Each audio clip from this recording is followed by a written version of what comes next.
Propose any two solutions to strengthen secularism in India. So propose అంటే ఏంటి, ఏదో ఒక ఐడియాని సజెస్ట్ చేయడం అనమాట. సొల్యూషన్స్ అంటే ways to fix problems. Secularism ఏంటంటే చాలా ఇంపార్టెంట్. సెక్యులరిజం అంటే ఏంటి తెలుసా, గవర్నమెంట్ అన్ని మతాలని ఈక్వల్ గా ట్రీట్ చేయడం. సో దాన్ని సెక్యులరిజం అని అంటారు. సో ఈ క్వశ్చన్ కి అర్థం ఏంటంటే, అంటే ఏవైనా టూ సొల్యూషన్స్ ని చెప్పమంటున్నారు. సో మన భారతదేశంలో సెక్యులరిజం ని స్ట్రెంగ్థెన్ చేయడానికి, సెక్యులరిజం అంటే గవర్నమెంట్ అన్ని మతాలను ఈక్వల్ గా ట్రీట్ చేయడం. ఓకేనమ్మా, డన్. సో సమానత్వం మరియు సమాన అవకాశాలు అన్ని మతాలకు కల్పించాలి. సో అదే ఈ క్వశ్చన్ కి మీనింగ్. ఒకసారి ఆన్సర్ లోకి వెళ్దాం. Promote secular education and awareness. Promote అంటే ఏంటి, ఎంకరేజ్ చేయడం. సెక్యులర్ ఎడ్యుకేషన్ అంటే ఏంటి, ట్రీట్ ఆల్ రిలీజియన్స్ ఈక్వల్లీ. అన్ని మతాలను ఈక్వల్ గా ట్రీట్ చేయాలి. నాలెడ్జ్ వైపు, స్కిల్స్ వైపు, ఫ్యాక్ట్స్ వైపు మనం ఫోకస్ చేయాలి. సో అవేర్నెస్ అంటే ఏంటి, సెక్యులర్ అవేర్నెస్ అంటే ఏంటి, understanding that all religions should be treated equally. అదే సెక్యులర్ అవేర్నెస్. సో అంటే పాయింట్ కి అర్థం ఏంటంటే అమ్మా, దీనికి అర్థం ఏంటంటే ప్రమోట్ సెక్యులర్ ఎడ్యుకేషన్ అవేర్నెస్ కి. సో ఈ యొక్క సెక్యులర్ ఎడ్యుకేషన్ మరియు సెక్యులర్ అవేర్నెస్ అంటే అన్ని మతాలకు సమాన గౌరవం నేర్పడం, మతంపై ఆధారపడి వివక్ష చేయకుండా, అంటే డిస్క్రిమినేషన్, పక్షపాతం చేయకుండా ప్రతి వ్యక్తికి సమానంగా చూడటం.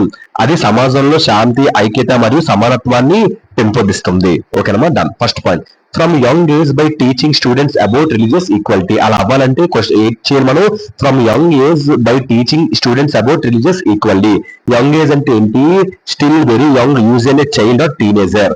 ఓకేనా, రిలీజియస్ ఈక్వాలిటీ అంటే ఏంటి, when all religions are treated the same.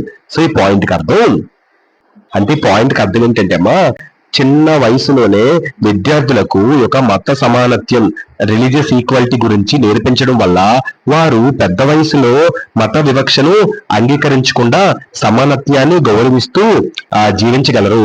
అది సమాజంలో శాంతి, ఐక్యతను బాగా పెంపొందిస్తుంది. ఓకేనమ్మా, దాని పిల్లలు చిన్న వయసులోనే మతాలు సమానత్యాన్ని తెలుసుకుంటారు. భవిష్యత్తులో మతం చూసి వివక్ష చేయకుండా వారిని తయారు చేయడం. భవిష్యత్తులో సమానత్వంతో సమాజంలో శాంతి కూడా పెరుగుతుంది. చిన్నప్పటి నుంచి పిల్లలకు నేర్పిస్తే మతం కోసం, ఈక్వాలిటీ కోసం, పిల్లల్లో న్యాయం, సమానత్వం, గౌరవం వంటి విలువలు అభివృద్ధి చెందుతాయి. నెక్స్ట్ పాయింట్, అది దానికి అర్థం. Enact and enforce stricter laws. Enact అంటే ఏంటి, లాని తయారు చేయడం, అఫీషియల్ రూల్ అనమాట. అంటే ఎన్ఫోర్స్ అంటే ఏంటి, లాస్ ని, తయారు చేసిన లాస్ ని ఫాలో చేయడం. అండ్ స్ట్రిక్టర్ లాస్ అంటే ఏంటి, లాస్ దట్ ఆర్ చాలా tough and tough laws. So strong punishments ఒకవేళ పాటించకపోతే.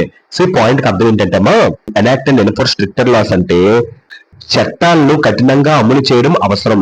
అంటే మత ఆధారిత వివక్ష, హింస, అపరాధాలను ఎదుర్కొనడానికి కఠినమైన చట్టాలు ఉండాలి. సో మరియు అవి ఖచ్చితంగా పాటించాలి. ఆ కఠిన చట్టాలు, మత ఆధారిత వివక్షను నివారించే చట్టాలు ఉండాలి. సో ఎవరైతే ఒక మతాన్ని ఇంకో మతాన్ని ఇంకోలా చూస్తే చట్టాన్ని ఖచ్చితంగా ఆ చట్టాన్ని క్రియేట్ చేయాలి, పనిష్ చేయాలి. సో ఇంకా మత హింస, వివక్షలో పాల్గొన్న వారికి శిక్షలు విధించాలి. సో కఠిన చట్టాలు అమలు వల్ల సమాజంలో మతాల మధ్య ఐక్యత చాలా బాగా పెరుగుతుంది. ఇదే దీనికి అర్థం.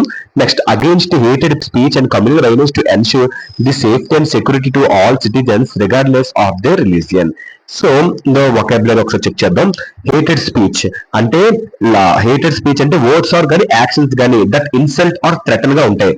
కమ్యూనల్ వైలెన్స్ అంటే violence happens between two or more religious groups. రెండు రిలీజియస్ గ్రూప్స్ మధ్యన ఏర్పడిన ఒక వైలెన్స్. సేఫ్టీ అండ్ సెక్యూరిటీ అంటే protected from danger, harm and threats. Citizens అంటే తెలుసు కదా, belong to country, have rights and responsibilities in that country, వాళ్ళు citizens అంటారు. రిగార్డ్లెస్ అంటే సంబంధం లేకుండా. So done. ఈ మొత్తం ఈ పాయింట్ కి అర్థం, ఈ పాయింట్ మీకు ఈజీగా చెప్పాలంటే, మతానికి సంబంధించిన ఈ యొక్క హేటెడ్ స్పీచ్ మరియు ఆ కమ్యూనల్ వైలెన్స్ చెప్పారు. కమ్యూనల్ వైలెన్స్ అంటే, సో వైలెన్స్ రెండు రిలీజియస్ గ్రూప్స్ మధ్య ఏర్పడడం. సో జరగకుండా ఉండటం ద్వారా ప్రతి పౌరుడి సేఫ్టీ మరియు వారి యొక్క భద్రత కాపాడవచ్చు. అంటే వారి మతం ఏదైనా అయినా సమాజంలో అందరికీ సురక్షిత వాతావరణం కల్పించడం అవసరం. సో మతం ఆధారంగా నిందలు, అవమానం చేయకుండా నిరోధించాలి. సో మత ఆధారిత గొడవలు, దాడులు జరగకుండా మనం నిరోధించాలి, ఆపాలి. మతం ఇంకా హింసలో పాల్గొన్న వారికి కఠిన చర్యలు తీసుకోవాలి. సో చట్టాలు అమలు చేయాలి.